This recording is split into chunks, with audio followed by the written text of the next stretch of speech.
Nos encontramos con la presencia del congresista Renzo Reyardo Barreto. Él está actualmente empeñado en el tema de la seguridad ciudadana. Es un tema pues común a todos, porque el Perú entero está envuelto en una inseguridad tremenda, ¿no? Exactamente. Además, él fue, desgraciadamente, partícipe de un acto pues, de asalto, donde su pequeña hija sufrió el endeble y unos balazos, que gracias a Dios se ha recuperado, pero todavía le quedan algunas cosas por superar, pero esperamos que ya pues, con el tiempo esto se vaya mejorando. Mejor dejarme a que él hable, que es la persona que va a hablarnos sobre la seguridad ciudadana. Buenas tardes, ¿cómo está? Buenas tardes, congresista? ¿Cómo muchas le va? gracias por la invitación, y para mí es muy gratificante estar aquí con ustedes, sabiendo que esta entrevista va a llegar a una población estudiantil de la Universidad de las Peruanas, Sí, que son chicos que están en etapa de formación y que necesitan conocer en detalle lo que realmente pasa en el país, y ellos son, como nosotros, testigos de esta creciente inseguridad que tanto daño está generando en la sociedad, ¿no? Y ese daño en muchas ocasiones y en un número significativo es un daño irreparable, ¿no? Porque hay muchas víctimas y mucha sangre que se derrama en nuestras calles producto de esta delincuencia galopante, ¿no? Y los delincuentes están armados todos. Ahora ya hay un asalto, no hay cogoteros. Ahora de frente van no con la pistola. Porque hay que decirlo también con toda claridad, nosotros a lo largo de estos años que hemos, digo nosotros, mi despacho y la gente que está trabajando conmigo, que estamos enfocados a investigar y a combatir la delincuencia desde el espacio que nos toca afrontar, hemos ido descubriendo que el delito hoy por hoy es una industria delictiva. Ya no es el ciudadano que por algún error en la vida robaba un celular, por llevar un pan a su casa o porque, en fin, por necesidad. Ya no es ese el delito que hay en el país. Todo es una industria, una organización, economía vinculada al delito. Se sabe que, por ejemplo, las piezas de los autopartes son robadas en determinadas zonas de Lima, y se sabe en dónde las llevan para su comercialización en un mercado negro. Ya se sabe, están ubicados estos lugares, y eso va sumándose a una cadena que llega hasta los más capos. Hemos hecho un cálculo de aproximadamente unas 30 bandas, entre 25 y 30 bandas que operan en el país. Estas 25 o 30 bandas tienen un líder, y estos líderes ya son personas que se reinsertan en la sociedad, que lavan activos, que tienen contactos en los círculos más altos, incluyendo en políticos. Y entonces ahí hay que hacer un trabajo muy claro y muy serio de investigación policial, un trabajo de inteligencia, y para eso se requieren decisiones políticas desde el más alto nivel, se requieren recursos, y ahí estamos entrampados. Y eso es una de las grandes dificultades que tiene el país para avanzar y para, digamos, ir ganando el espacio a los delincuentes, ir ganando el espacio a los criminales que hoy pertenecen a redes organizadas, ¿no? Y también el problema de la corrupción, que la corrupción facilita el trabajo de esta gente, porque este capo cae en las garras de la policía y lo meten a la cárcel, pero de la cárcel sigue manejando. Sí. Sí, y eso también es parte del sistema anárquico y desordenado en el que nos encontramos. Y la corrupción, sin duda, es la prima hermana de la delincuencia. Digamos, delincuencia existe porque hay corrupción. Lógico. Lo que pasa en los penales es inaudito y, la verdad, indignante. ¿Por qué? Porque hace aproximadamente 2 años y un poco más, se acerca a mi despacho, cuando yo ejercía en ese momento la presidencia de la Comisión de Seguridad Ciudadana del Congreso, una empresa colombiana que tenía una iniciativa extraordinaria, una iniciativa privada para plantearle al Estado.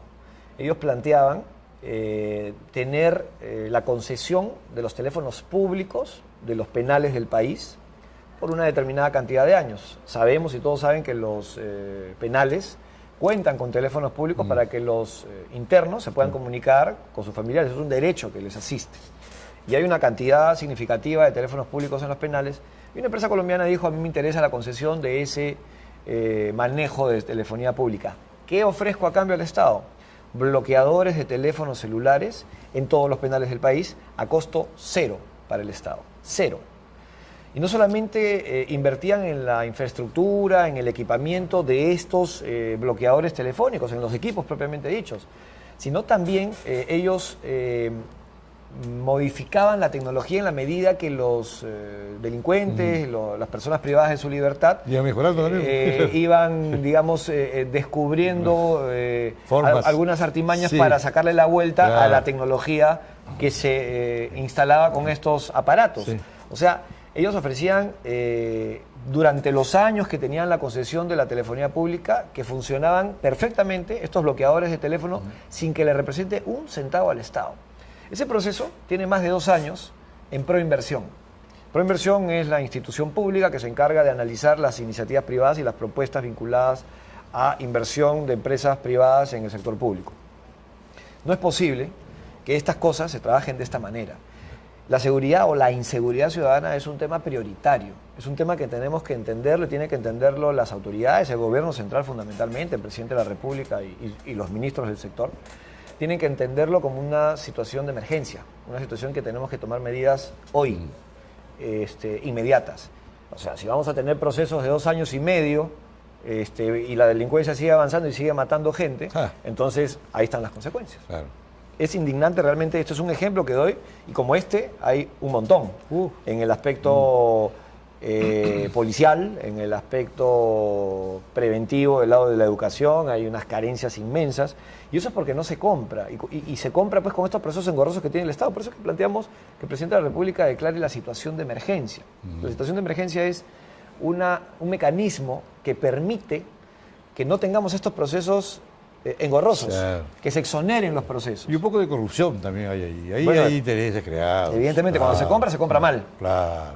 Ya hemos sabido de unos binoculares Ese que, quedó millones, que eran millones, felizmente, según refieren Porque es una denuncia. representantes del Ministerio del Periódica. Interior, porque se ventiló Claro. la denuncia, entonces se bloqueó el proceso, pero se venía pues una sobrevaluación inmensa. Entonces, cuando se compra mal. Claro. Y si no, no se compra. Sí. Entonces, eso tenemos que cambiar. Hay un letargo que no se entiende. Han habido casos muy sonados, entre otros el que me tocó vivir a mí, y mucha gente tuvo la expectativa de que a partir de ese momento iba a haber un punto de quiebre, un Han comienzo vuelto a y un enfangarse. final de ciertas etapas, pero no, eso fue un tema momentáneo, coyuntural, que la verdad se dejó un poco estar, y hoy día seguimos en la misma situación, ¿no? Así es. Mire, le voy a contar una historia muy cortita, pero que algo tiene que ver con la corrupción. Aquí una profesora de la universidad le robaron el carro, vive en Los Olivos. Entonces, bueno, estaba preocupada, iba a hacer la denuncia y todo. Y bueno, al final hizo la denuncia en la comisaría que le correspondía. Resulta que a los 2 días la llama por teléfono el suboficial tal de la policía y le dice, ya hemos encontrado sus partes, pero yo robé las partes, ¿no? Sus partes están en el kilómetro, en la cuadra 50 de la salida al norte. Ahí está en una especie de San Jacinto que hay por ahí. Ya, pero le aconsejo de que no haga nada porque aquí esta gente es terrible. Usted lo sabe. Mejor vaya y arregle con ellos. Tienen 3.000 soles.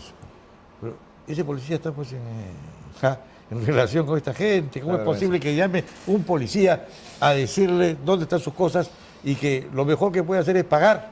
Sí. ¿Para qué está la policía? Sí, claro. Y ese es un ejemplo que nosotros lo vemos permanentemente en otros aspectos, ¿no? En el aspecto del robo de combustible, que además se ha publicado. Es una cadena delictiva. Sí.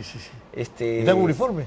Y llega hasta el general, Sí. llega hasta el oficial Ya de trajeron a un más coronel alto trajeron rango. de Chiclayo y está el Entonces, Uriancho. claro, cuando tenemos, y acordémonos lo que pasaba con la Gran Familia, que tenía una serie de policías vinculados, Sí. o con esta otra banda que han capturado en Piura. Sí. Entonces, la verdad que frustra. Y no solamente es la policía, es también a nivel fiscal. Fiscales corruptos, claro, jueces corruptos. claro. Yo le quiero dar un ejemplo. En el caso que nos tocó afrontar con lo de mi hija, bueno, estos delincuentes, tienen una cantidad enorme de abogados. Sí. O sea, tienen recursos Y como muchos para, familiares que los como han para metido a pagarle propósito para llegar, claro. Entonces, ¿qué le quiero contar con esto? Que hay un delincuente, uno de los de la banda, que tiene 5 abogados. Uno de esos 5 abogados es casado con una jueza. Ah, Entonces, ¿cómo no va a haber corrupción Lógico. en las distintas instituciones públicas del Estado? Ah. Por supuesto que la hay. Ahí hay un ejemplo clarísimo. Primero que ahí hay conflicto de intereses, ahí no se puede permitir eso, pero eso pasa y el Poder Judicial lo sabe.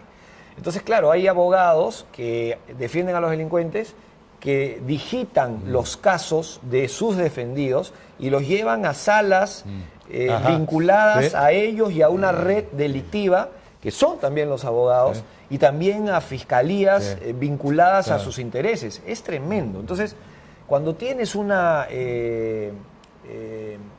¿cómo decirlo? Una institucionalización del delito y de la corrupción, es frustrante. La gente y los chicos que nos están viendo dirán en qué mundo vivimos, en qué país vivimos. Cierto. Entonces ahí es donde se requieren tomar medidas drásticas, muy fuertes, radicales, y las tiene que tomar, y no es una cuestión de personalizarlo en la figura del presidente de la República, sino es porque es el máximo representante y tiene él que empezar a dar el ejemplo para que todo empiece a funcionar. Es el número uno. Es el número uno. Cuando surgió la posibilidad que el presidente asuma la tarea de ser él el presidente del Consejo Nacional de Seguridad Ciudadana, que justamente la asumió cuando sucedieron estos hechos nefastos en el año 2011, el presidente y todos los peruanos estuvimos muy expectantes a esa posibilidad de ser él el presidente, y él disponía y daba órdenes en ese foro que era finalmente un Consejo de Estado.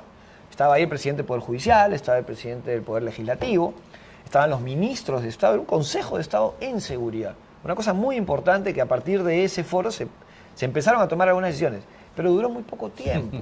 Se tiró para atrás, delegó en el primer ministro, los titulares de los sectores envían a representantes a estas reuniones, no se toma decisiones y simplemente no se ve que se empiece a ejercitar una figura de ponerle un freno a esto. Y eso resulta frustrante.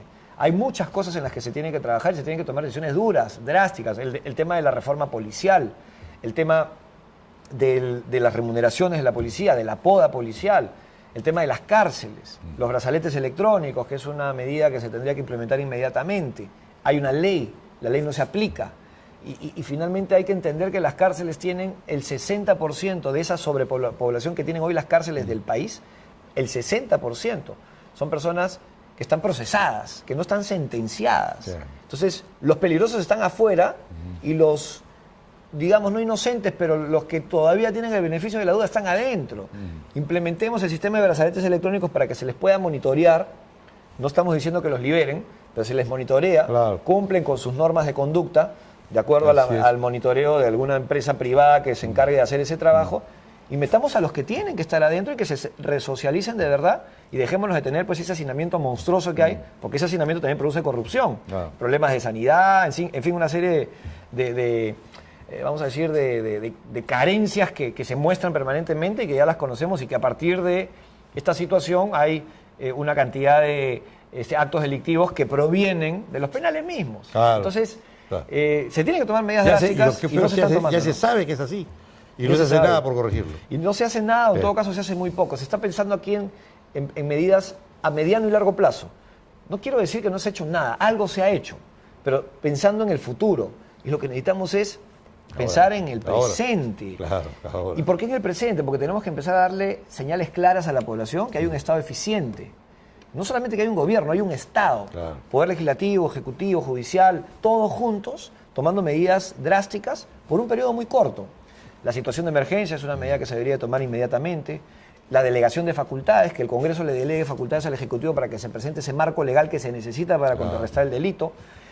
El apoyo del Ejército y de las Fuerzas Armadas a la Policía Nacional, de acuerdo a un decreto legislativo del año 2010 que existe y que le da el marco legal para que en un trabajo preventivo complementen lo que está haciendo la policía, en donde ya perdió el control. Hay distritos en el interior del país que la policía ya no puede hacer nada. Ahí que salga el Ejército y que haga un trabajo de complemento al trabajo de la policía, que tiene la titularidad del orden interno. Entonces, son medidas que se tienen que tomar en 180 días, que se empiecen a dar señales, que la gente empiece a ver que hay cambios, que el presidente dé cuenta de los avances que hay en ese plazo, y después sigamos viendo las políticas a mediano y largo plazo, que es un poco lo que la población exige, ¿no? Usted ha dicho casi todo lo que hay que hablar sobre esto. Y es cierto, hay que hacerlo y ya. Hay que hacerlo ya. Bueno. Hay que hacerlo ya, no podemos esperar más. Veo que usted tiene un tema muy extenso y me voy a permitir invitarlo para un par de meses acá a ver Con cómo mucho va la gusto, cosa. con mucho gusto. Y le brindo esta ventana Con para que muchísimo sea gusto. un informe, incluso del Congreso mismo, sin que ellos lo sepan, Por supuesto. pero a usted le va a hacer un gran bien, Por para que la gente se entere. Sí, claro que sí. Y además, y además noticias también. Tenemos nosotros ahora en la computadora, en internet, tenemos la página web y estamos también en las que hay Redes ahora, sociales. las redes sociales. Exacto. ¿Ya? Entonces ahí la gente puede escribirlo, la gente nos puede mandar ideas, ¿no? Puede colaborar. Por supuesto, por y nosotros supuesto. colaboramos con usted muy bien, desinteresadamente y abiertamente, ¿ya? Y transparentemente, porque esto es un bien para la sociedad. Y además sería importante que todos los que nos ven, que a la gente que se llega permanentemente, a través ahora de la entrevista que ustedes me hacen, a quienes les agradezco, y por supuesto a través de los medios de comunicación, en las oportunidades que tengo de salir y dar declaraciones públicas, la gente tiene que saber en qué estamos, qué hemos hecho, Claro. qué ha hecho cada quien y hacia dónde damos, Sí, hacia se dónde prepara, queremos ir. claro, claro. Eso es importante. Lógico. La gente a veces no entiende mucho el Claro. trabajo, por ejemplo, legislativo. Sí. Yo debo decir que proyectos de ley han habido muchos y leyes inclusive aprobadas, pero hay mucha gente que no tiene idea que esa ley existe. Claro. Este, y hay leyes que no se reglamentan. Y hay yo no leyes digo que nada. no se reglamentan y hay leyes, Es el juego. efectivamente, y hay Ah. leyes que se aprueban, pero que no expresan el dejar sin efecto la norma anterior. Entonces hay leyes que contravienen otras leyes. Sí. Es un desorden Pero total. no lo dice, tiene que decirlo. Tiene que decirlo. Con esta ley, las demás. Tiene que derogarse En fin, expresamente, y si no se deroga, entonces hay jueces que hay mucho que interpretan hablar. a su antojo la norma anterior, Claro. seguramente por alguna Seguro que situación particular. hay que ¿no? mejorar también esas relaciones del Poder Judicial, de la Fiscalía, limpiarlas.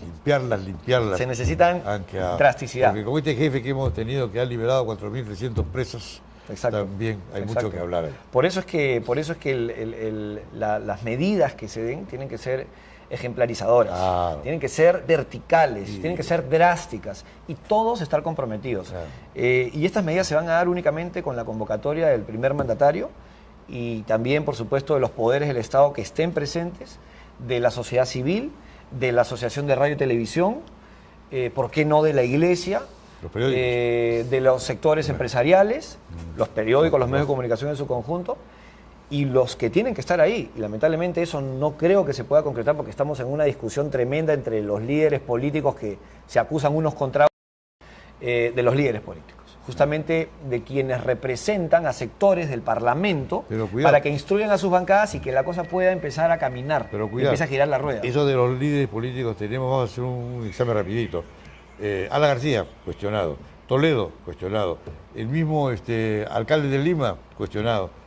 Toledo, cuestionado. Sí. Ya no queda nadie. Sí, sí, está bien. Pero lo que digo yo es que eso es a la hora que se tenga que votar y la gente tendrá que decidir con su voto si avala o no esos cuestionamientos que hoy se dan y que son de público conocimiento. Aquí la idea es no blindar a nadie. Nada nuevo. Pero, reitero, en seguridad ciudadana tenemos que dar una tregua, hacer una tregua a todos los actores políticos y entender que esta es una medida que nos conviene a todos los peruanos. Nos tiene que dar primero tranquilidad, nos tiene que dar paz, tenemos que mirar hacia el futuro, venciendo a un enemigo que está operando permanentemente, como fue el terrorismo. Y bueno, y seguir haciendo política en sus campos, en sus lugares de batalla, que lo sigan haciendo, pero en seguridad tiene que haber un pacto nacional que comprometa a todos. Si no es de esa manera, poco se va a avanzar. Poco se va a avanzar. Muy bien, le agradezco su visita. Muchas gracias a ustedes. Encantado. Gracias, muy Muchas amable. Gracias, gracias. Nos encontramos con la presencia del congresista Renzo Reyardo Barreto. Él está actualmente empeñado en el tema de la seguridad ciudadana. Es un tema pues común a todos, porque el Perú entero está envuelto en una inseguridad tremenda, ¿no? Exactamente. Además, él fue, desgraciadamente, partícipe de un acto pues, de asalto, donde su pequeña hija sufrió el endeble y unos balazos, que gracias a Dios se ha recuperado, pero todavía le quedan algunas cosas por superar, pero esperamos que ya pues, con el tiempo esto se vaya mejorando. Mejor déjeme que él hable. Que por algún error en la vida robaba un celular, por llevar un pan a su casa o porque, en fin, por necesidad, ya no es ese el delito que hay en el país. Todo es una industria, una organización. economía vinculada al delito Se sabe que, por ejemplo, las piezas de los autopartes son robadas en determinadas zonas de Lima y se sabe en dónde las llevan para su comercialización en un mercado negro. Ya se sabe, están ubicados estos lugares y eso va sumándose a una cadena que llega hasta los más capos. Claro. Hemos hecho un cálculo de aproximadamente unas 30 bandas, entre 25 y 30 bandas que operan en el país. Estas 25 o 30 bandas tienen un líder. Y estos líderes ya son personas que se reinsertan en la sociedad, que lavan activos, que tienen contactos en los círculos más altos, incluyendo en políticos. Y entonces ahí hay que hacer un trabajo muy claro y muy serio de investigación policial, un trabajo de inteligencia. Y para eso se requieren decisiones políticas desde el más alto nivel, se requieren recursos y ahí estamos entrampados. Y eso es una de las grandes dificultades que tiene el país para avanzar y para digamos, ir ganando el espacio. Que es la persona que va a hablarnos sobre la seguridad ciudadana. Buenas tardes, ¿cómo está? Buenas tardes, muchas gracias por la invitación y para mí es muy gratificante estar aquí con ustedes, sabiendo que esta entrevista va a llegar a una población estudiantil de la Universidad de las Peruanas, sí, que son chicos que están en etapa de formación y que necesitan conocer en detalle lo que realmente pasa en el país y ellos son, como nosotros, testigos de esta creciente inseguridad que tanto daño está generando en la sociedad, ¿no? Y ese daño en muchas ocasiones y en un número significativo es un daño irreparable, ¿no? Porque hay muchas víctimas y mucha sangre que se derrama en nuestras calles producto de esta delincuencia galopante, ¿no? Y los delincuentes están armados todos. Ahora ya hay un asalto, no hay cogoteros. Ahora de frente van no con la pistola. Porque hay que decirlo también con toda claridad. Nosotros, a lo largo de estos años que hemos, digo nosotros, mi despacho y la gente que está trabajando conmigo, que estamos enfocados a investigar y a combatir la delincuencia desde el espacio que nos toca afrontar, hemos ido descubriendo que el delito hoy por hoy es una industria delictiva. Ya no es el ciudadano